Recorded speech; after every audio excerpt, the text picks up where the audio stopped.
Did you know that Europe is in an iodine crisis? IGN Executive Director Werner Schulting expressed his shock when he found out about this problem. And he said the problem is silently creeping back into Europe. This information really shocked me.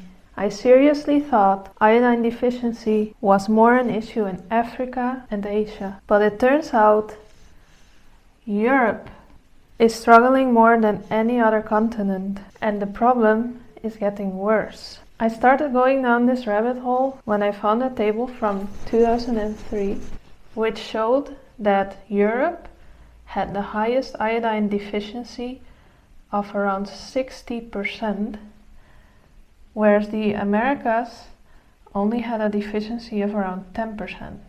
But how can this be? Maybe this is just outdated information, right? Well, then I found a WHO article from last year which showed that the iodine deficiency in Europe is actually getting worse. But why is this? The article from 2024 showed that diet changes are the biggest cause of the increasing iodine deficiency in Europe, and they explained it as this: more and more people in Europe are switching from animal products to plant-based. They are mainly switching from milk and other dairy and meat and fish to plant-based alternatives.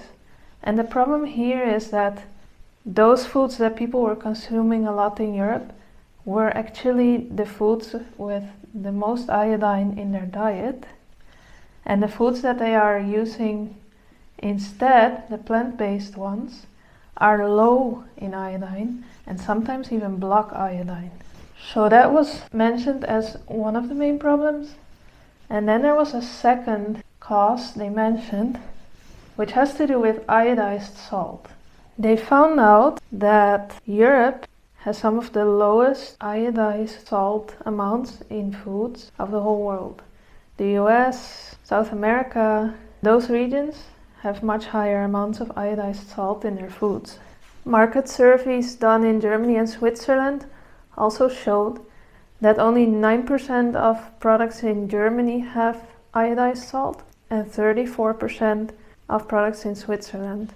And not only the amount of iodized salt in food is much lower in Europe, it's also that people in Europe are constantly reducing their salt intake. So they are also reducing their iodine intake. On the flip side, in the US, many foods, especially the most commonly eaten foods, are fortified with iodized salt. So that's why in the US, iodine deficiency is lower than in Europe. Did you know that Europe is in this iodine crisis? Or were you thinking the same as me? That Europe is actually dealing with this problem very well, and that it's rather developed regions like in Asia, South America, Africa, where the problem is bigger. That's what I thought, and it turns out I was wrong. In 2018, the EU Thyroid Project estimated that up to 50% of Europe's newborns will be iodine deficient. Crazy, right? So what can we do to improve this problem?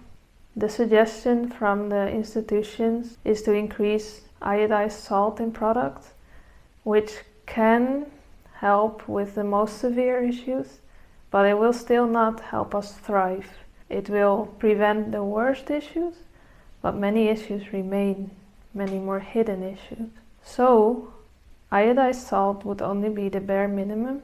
Instead, we can also take additional iodine supplements, and we should actually take higher amounts of iodine supplements to really get enough iodine. Also because nowadays the iodine in food is extremely low because of the depletion of nutrients in the soil, because of the use of chemicals in the soil, and also there are many chemicals in our environment, in the air, the water, our food, that actually block iodine. So that is why iodine deficiency is getting worse everywhere in the world.